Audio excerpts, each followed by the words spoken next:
Here we go. Okay, so welcome.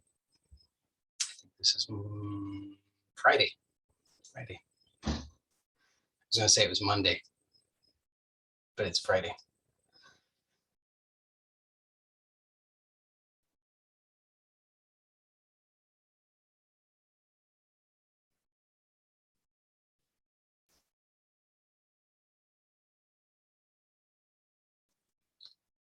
So there kind of sequence I'd like to explore.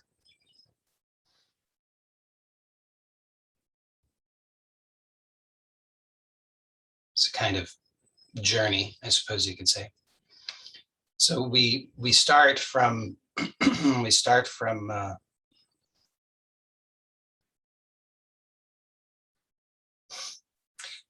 where we are, but you know, if you've ever been to like an amusement park, they'll have a sign, the map, and then it will tell you are here. So we start out kind of like that, you are here, and we say, oh, there I am. So we're looking to know where am I? Oh, there I am. So external focus. That's me. And then we take some journey trying to find ourselves. And then when we finally realize, oh, I'm here. I'm here. Now, when we finally wake up to that, then now we have this possibility of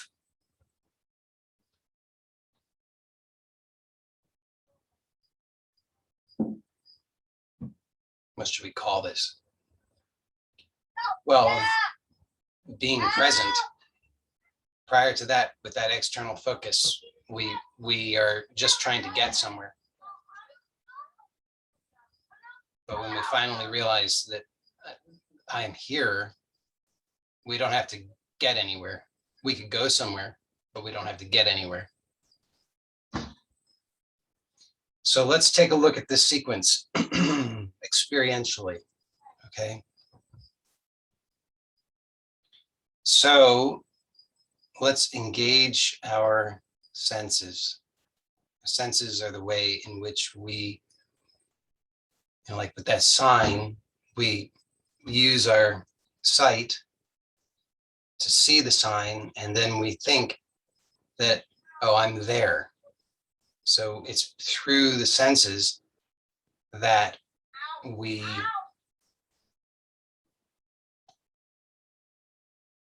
project this delusion of being somewhere else. So we'll start with, for most of us, our some of our non-dominant senses. So for most of us, our dominant sense is visual. So let's close the eyes.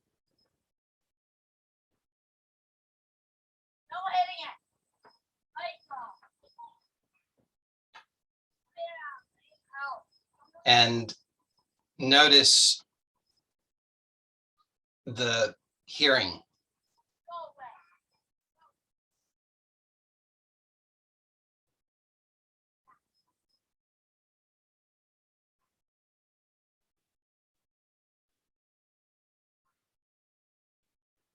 So just be aware of hearing.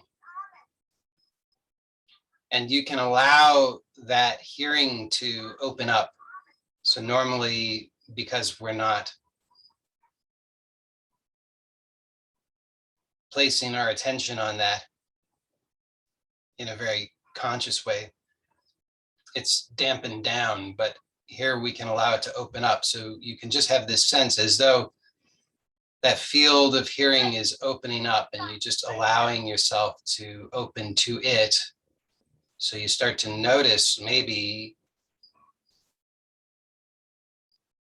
things that you hadn't noticed before.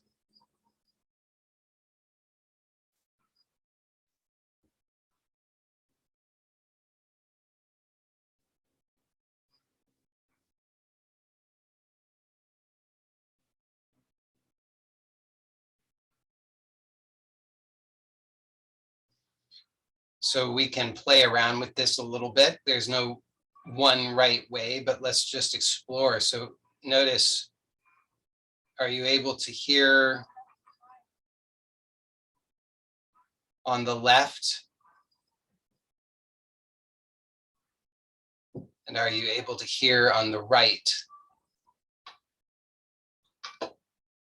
And are you able to hear left and right simultaneously?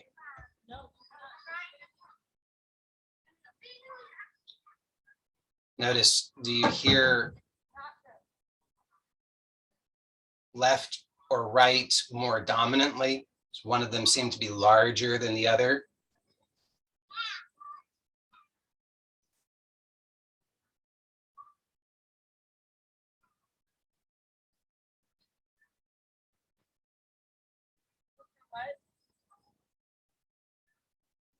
Can you allow them to be even? Can you hear left and right equally?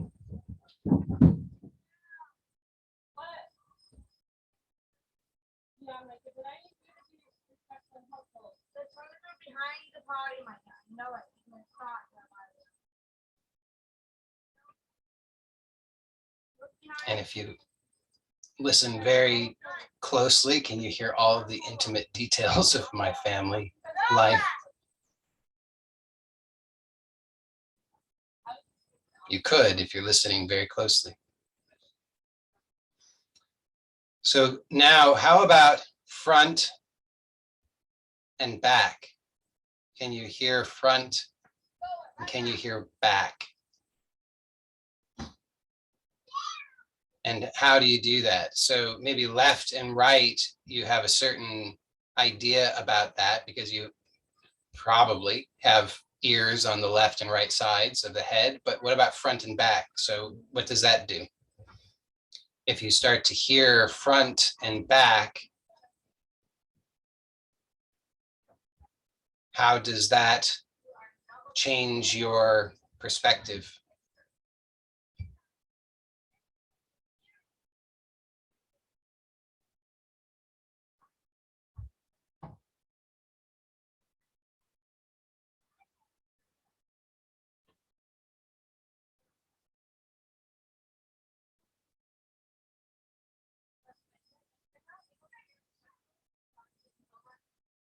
So same here. Do you notice that one is more dominant than the other? Is the front dominant or is the back dominant? Can you allow them to be equal? And just notice, if you can, how do you do that?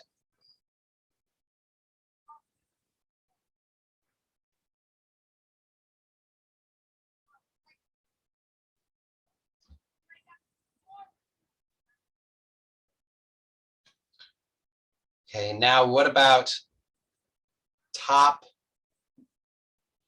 or let's say above and below? And that's also an interesting one because here we have a fairly significant asymmetry in terms of our concept of ourself.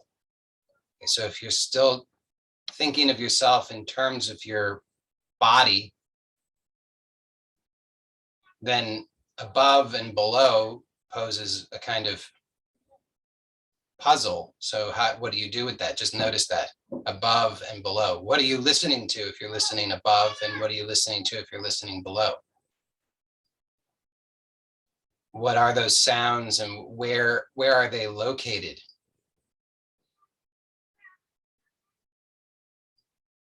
What are the quality of those sounds? Are they the same kinds of sounds or are they different if you're listening above and you're listening below?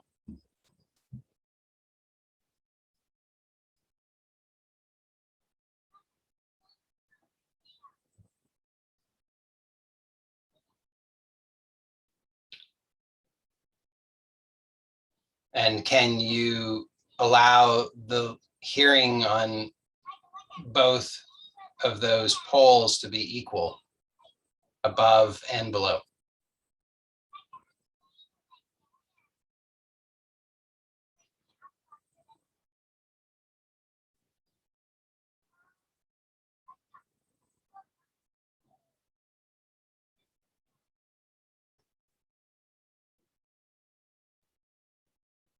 Now, what if you just, in case you haven't already, what if you just drop the idea of the body for a moment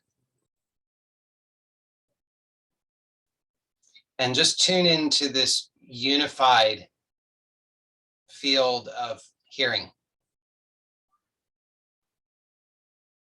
So now we can just dispense with all of the relative directions. Instead, now it's a unified field of hearing. So where is this unified field of hearing? Where does it exist? If you're not making it relative to your idea of the body, where is it?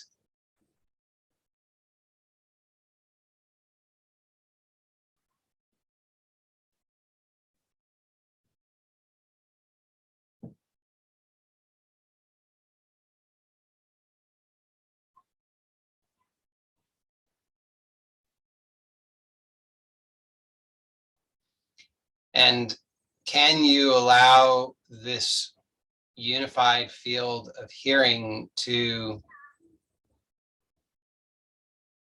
simply be? Can you just allow it without interfering? And if so, how do you do that?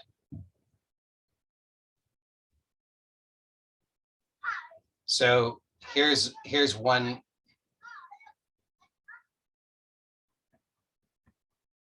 tip for exploring that. Notice, what is it that is is there a reaction? Is there some kind of involvement do you notice in this hearing? So you're aware the hearing is occurring, but is there any kind of reaction?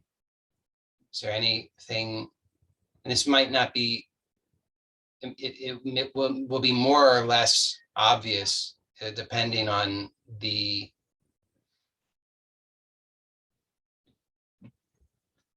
conditioning that you happen to have. So if the sound that is occurring is very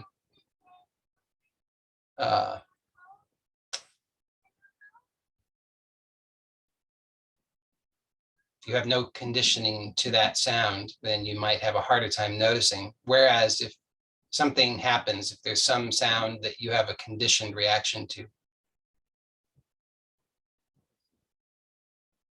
for example, what is that? What is the reaction there?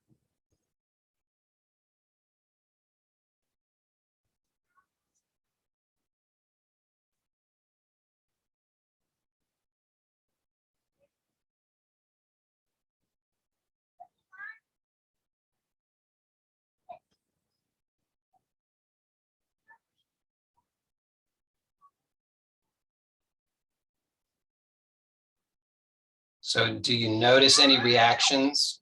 And if you notice any reactions, maybe that provokes a reaction.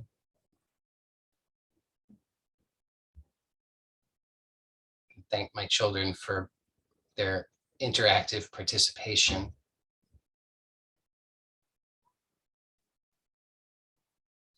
So you can notice, is there a reaction, and what is that reaction? Now,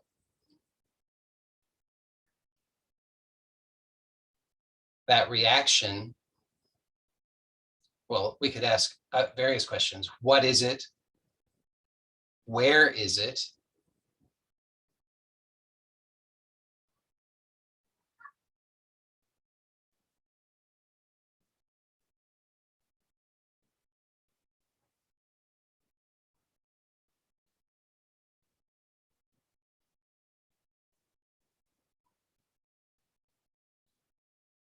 What is its function?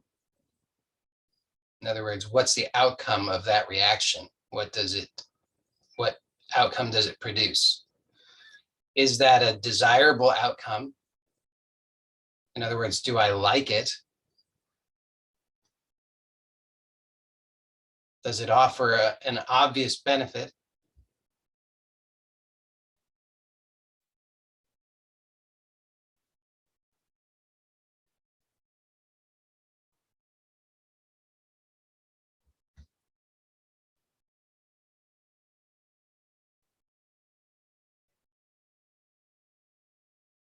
Okay, so you might notice, perhaps you might notice that this unified field of hearing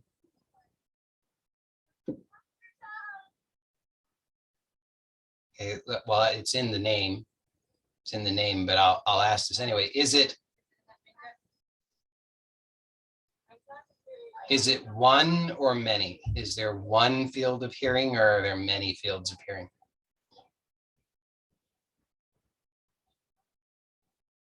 Hopefully you can recognize it's just one. And then notice, does it have a boundary? Can you find the beginning or the end of it?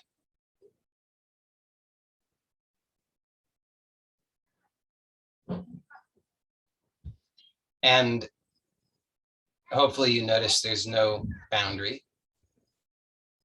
And then I can ask also, where is it relative to you? Now, this is a bit of a trick question.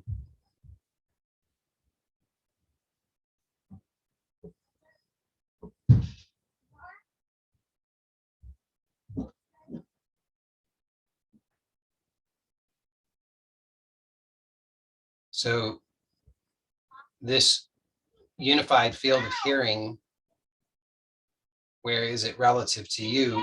Hopefully the answer to that is the question doesn't seem to make any sense. It's not separate.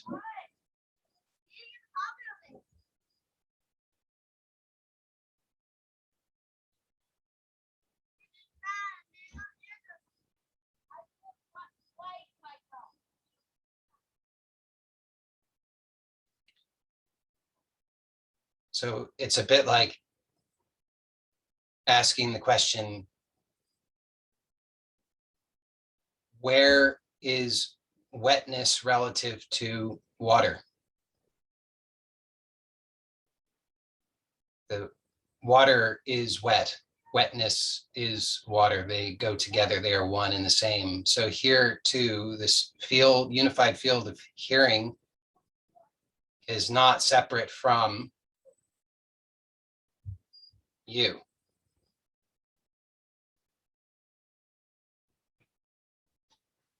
Then notice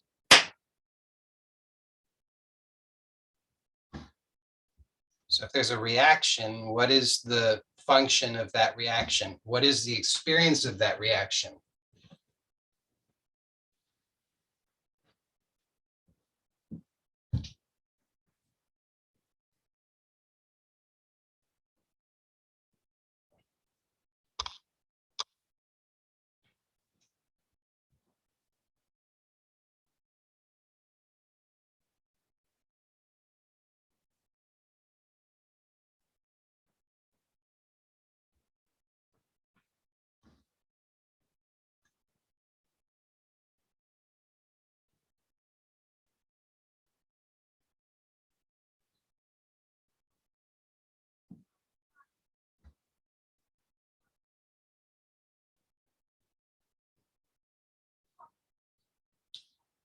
So now, hopefully you've had enough repetitions of that reaction that now you know it. You're familiar with it. Even if it doesn't seem to be happening in a gross form right now, you have enough familiarity with it to be able to recognize it. So you could say something about it. You could observe it, even though maybe it doesn't seem to be happening at the moment, but you could still observe it, which is an interesting thing. So just observe that. Notice this reaction and notice, where does that reaction come from?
So perhaps you notice that that reaction seems to well up from somewhere. Just trace it back to where it originates from. Observe to notice, where does it come from? There's a moment prior to the reaction. So there's a moment prior to the arising of it. And then after it has completed, it resolves. So it's no longer. So it's only for this one moment in which it seems to arise and then fall. Or it seems to arise and then be sustained and then fall.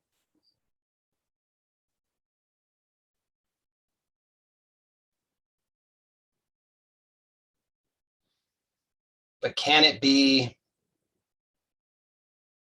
anything other than whatever it comes from and whatever it returns to? Can it be something other than that? If that's its source and its destination, is it anything other than that? Hopefully it's clear. It must be that.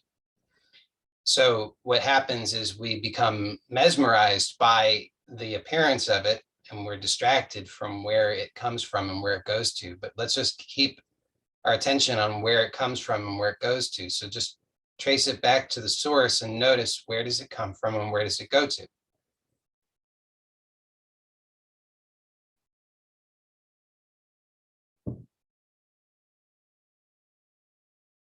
Now, notice the sound.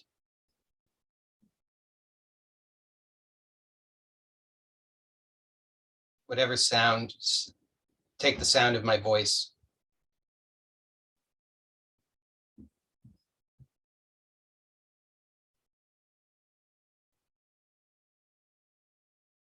So the sound of my voice has the same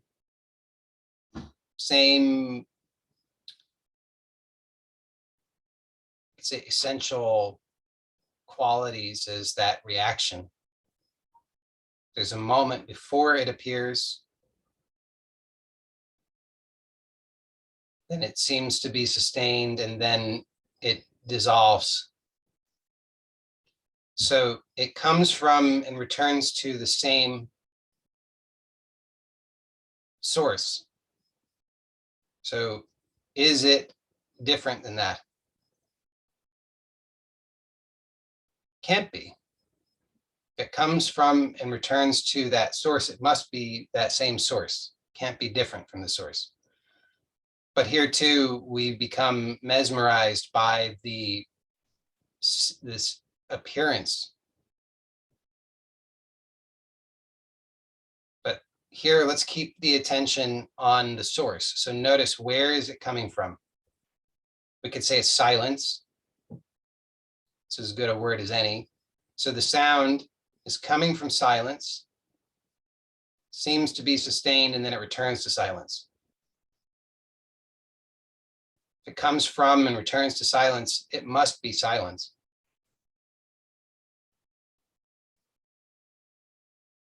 Now, is this silence from which the sound comes and goes, is that separate from whatever this, let's call it stillness, that the reaction comes from and returns to.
Hopefully you're not thinking about this. If you're not thinking about it, then there's not much more that needs to be said about it. If you are thinking about it, then just don't think about it. Or if you must think about it, then just observe the thoughts. Notice, where do the thoughts come from and where do the thoughts return to?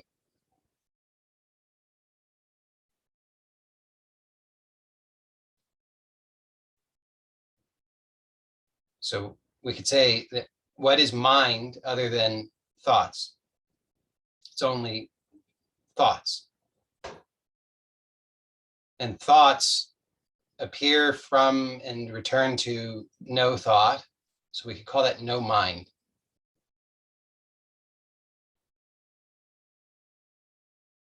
So these thoughts are arising and returning to no mind. Now, just observe that, just see that that's true. The thought appears, disappears. Where is it appearing from and returning to? It's not a thought. It's not appearing from or returning to a thought. It's appearing from and returning to an absence of thought. No mind. And then notice this no mind. It's the same, isn't it? It's the same as the stillness. It's the same as the silence. So we could say that mind, which is only thought, appears to be something, but in fact, it appears from and returns to no mind. So mind is no mind.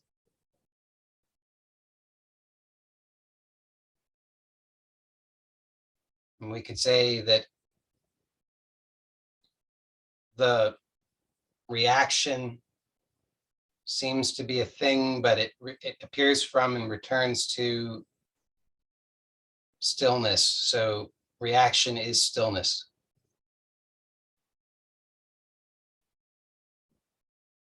The sound is silence. So this unified field of hearing is nothing more than silence. The unified field of sensation is stillness. Mind is no mind. Now, where is this? We've already looked at it, but look again, where is it?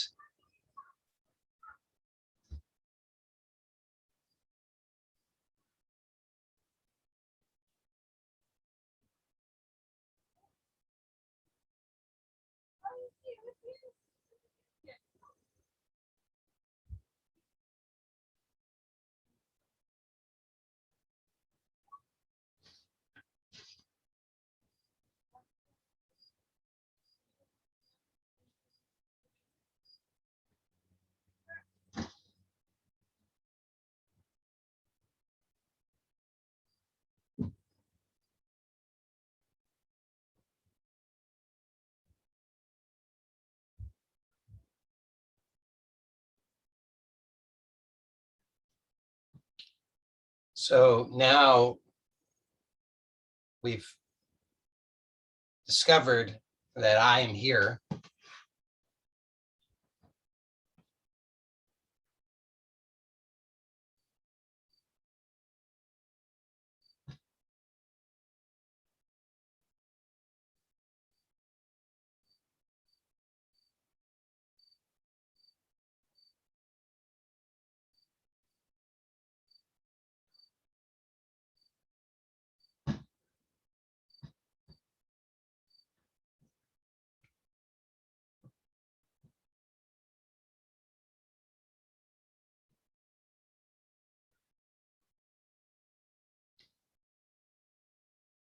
And one of two things is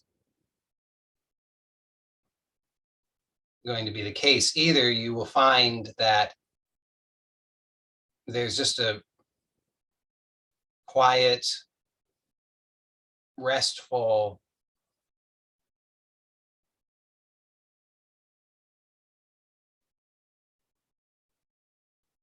ease,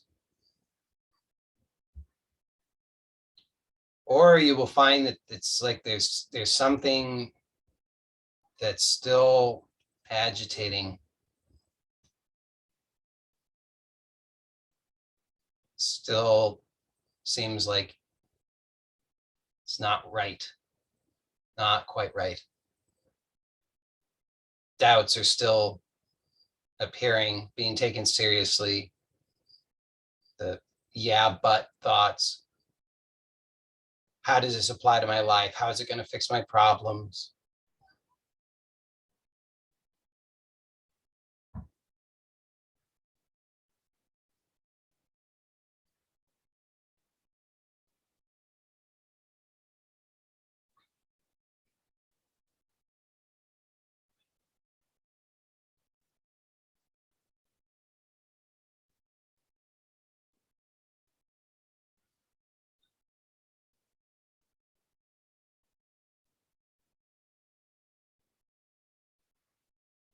So if it's the former, then there's no problem. All is well. If it's the latter, then there's still this, then you've got two options. One is you can try and suppress that. Let me say that you've got three options. One is you can try to suppress it. The other is that you can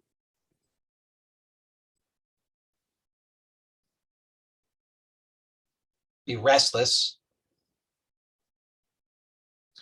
Or the third is that you can inquire more deeply.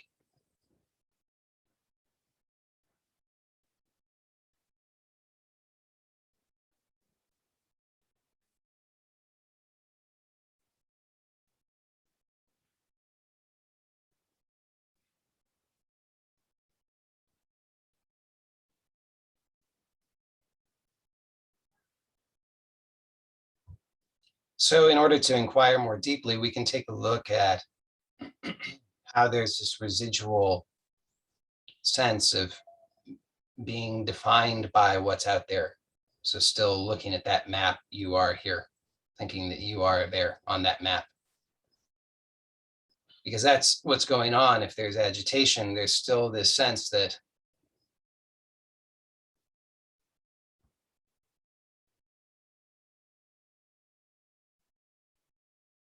I am that object there. I am that sound, that reaction, that thought.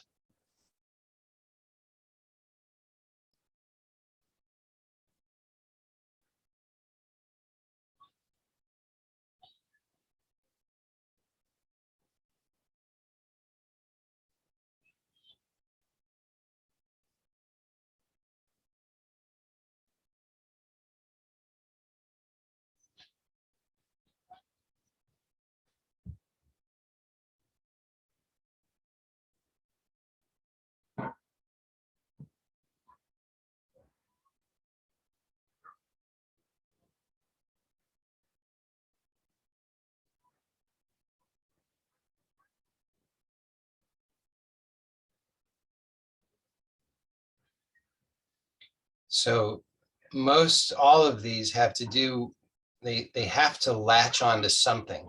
And there's some kernel that they attach to. And that kernel is this sense still that I am, it's the subtle sense that I am something. As long as I'm something, I can be harmed, I'll be destroyed. Like all things, I know at some level that I've been born and I will die. All things are created and destroyed. No exceptions. Nothing is eternal.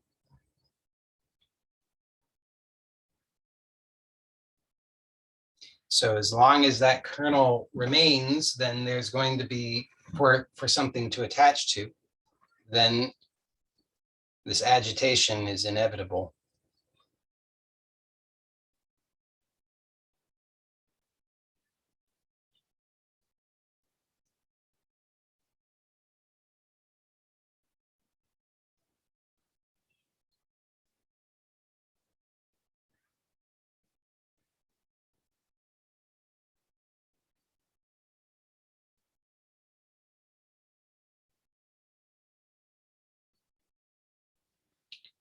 So we can continue to inquire, observing, what is this? What is this that I am believing myself to be? And this has to be a direct observation. So just observe in your direct experience right now, what is that?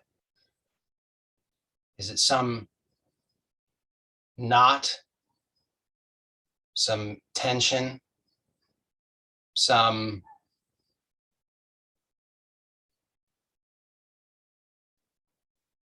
imagination? Could be viewed as any of these things.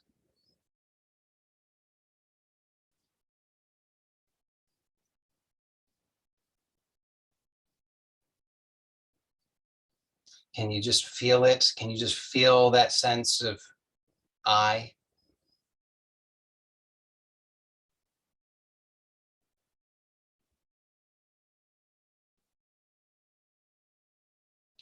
And can you tell the deeper truth, which is that even that comes and goes?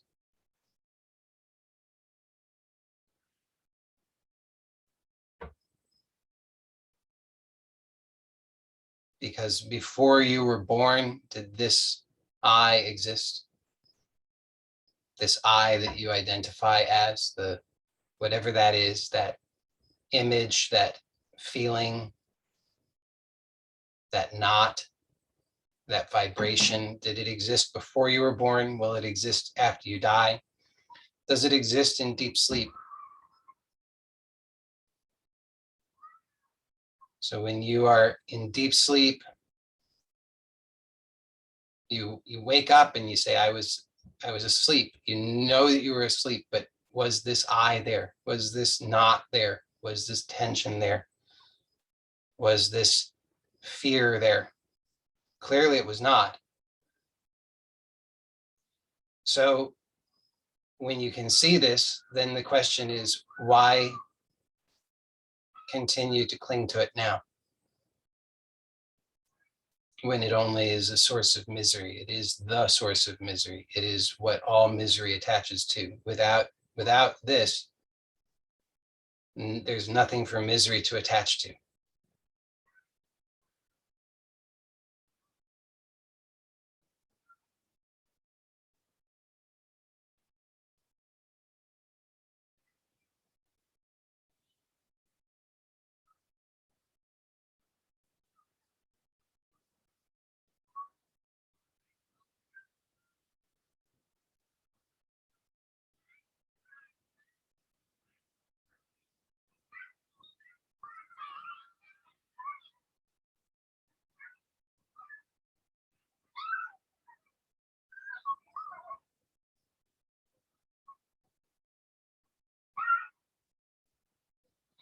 Now, when this let it trace it all the way back to same as we've done with everything. So this is the subtlest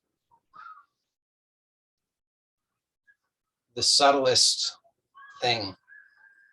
It's the thing that gets overlooked because it's so subtle, but it's so close. It's what you mistake for yourself.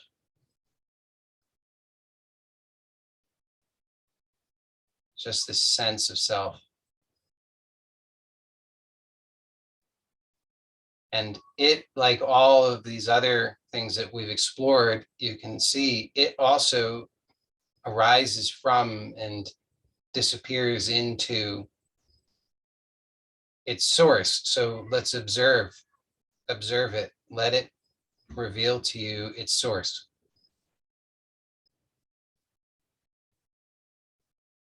Let it dissolve into its source.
And perhaps you can notice that it really is this just profound relaxation.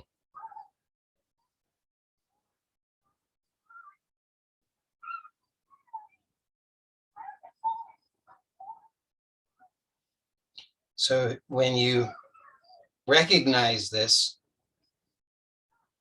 directly, which just, it's like that, it just takes an instant, then you can recognize that even though this, whatever this is that you've mistaken to be yourself, this subtle object, even if it reappears, it's never different than its source. It's never separate from its source. It's only ever that. So just as the sound is silence, this sense of self is always no self.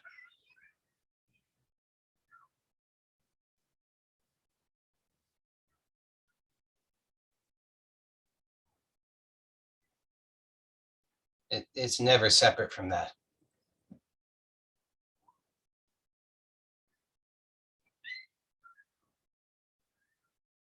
So you are never separate from that. Even though the appearance may appear, the appearance is never separate from its source. This does you no good as an idea. It's only as useful if you see it directly. So allow yourself to experience it directly. And just observe how everything arises from this. So this no self is the same as the silence. It's the same as the stillness. It's the same as no mind. And this is the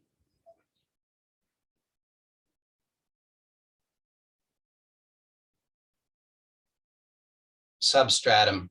This is what everything else arises from and returns to, and never is separate from it, just like the wave is never separate from the ocean.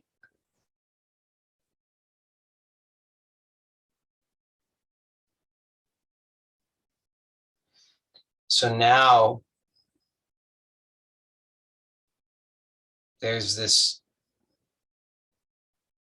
recognition of who you are, what you are, of your nature beyond any idea of yourself. And you can recognize that this is always here, always the case. So whatever arises, you know, it will also dissolve.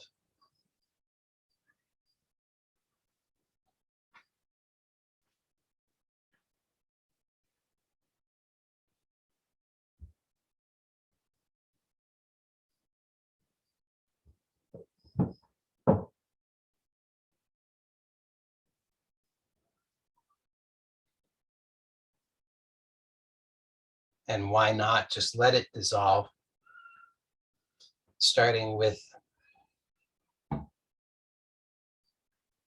everything you think you don't want, all of the guilt, shame, resentment,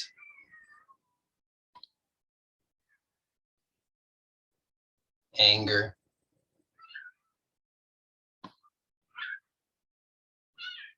greed.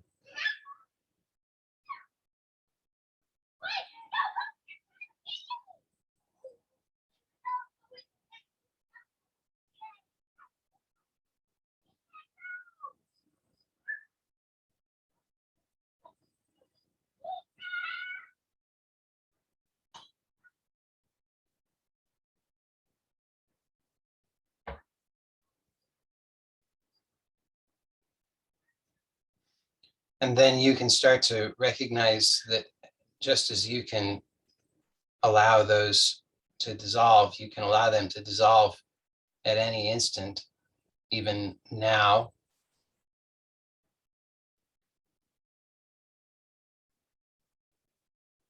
And then those qualities which you find pleasing, you can also allow them without attachment, without clinging to them, knowing that they also dissolve, they also inevitably will dissolve.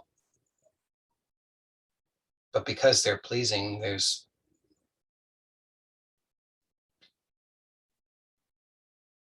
no problem in allowing them.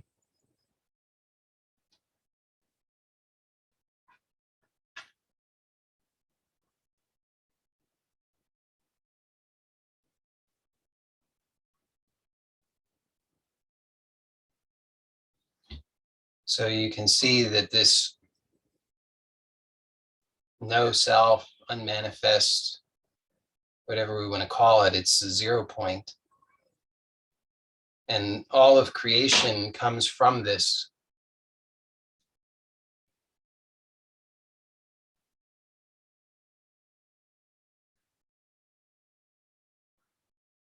So now you don't have to walk around looking for maps, wondering where are you? You know where you are. You're here at the heart of creation.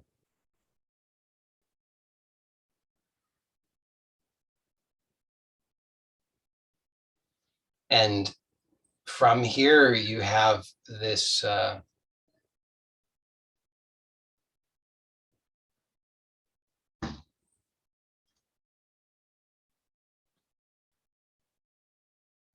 creative power,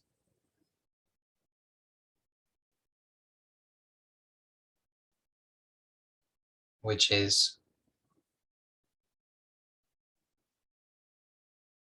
just to observe and see this is not pleasing. I allow that to resolve, dissolve.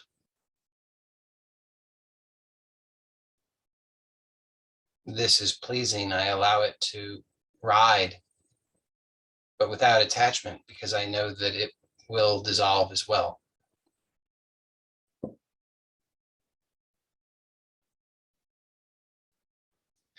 And so just as the oceans give shape to the land,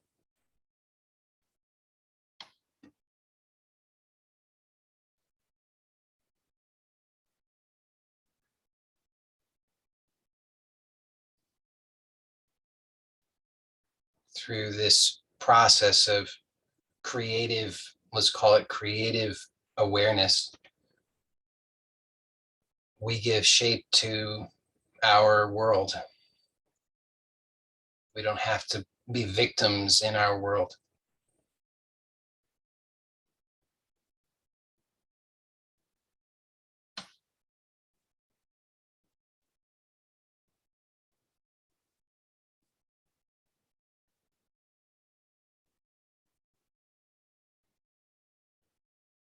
So now, if you've kept your eyes closed this whole time, then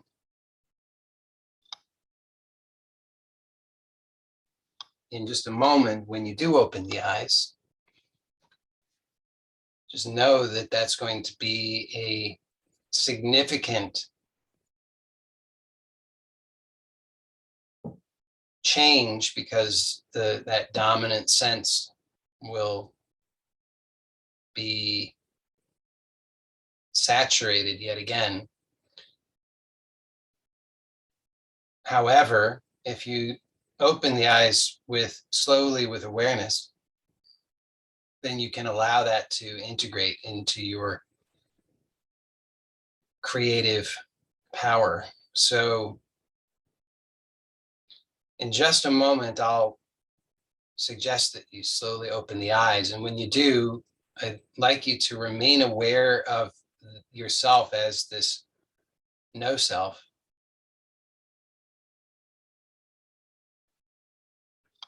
And be aware of this unified field of seeing, and recognize that all of that is appearing and disappearing in you as no self. So let's start by being aware of yourself as no self, as this infinite, unbounded, pure potential. And then, without opening the eyes just yet, be aware that you are seeing. So seeing is still happening. And then notice that you can have the intention, I am going to slowly open the eyes. And as I do, I will be aware of the appearing and disappearing in this field of seeing, all within me. So slowly begin to open the eyes with that intention.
So that's it for the formal portion today, and seems fairly thorough. So we'll see if there are any doubts. Then we'll make time for that in the Q&A for everybody who's here live. So Going to end the recording of the formal portion. It will be for those who are new, just know there's a Zoom announcement, so it can be a little bit loud. Just be aware. Here we go.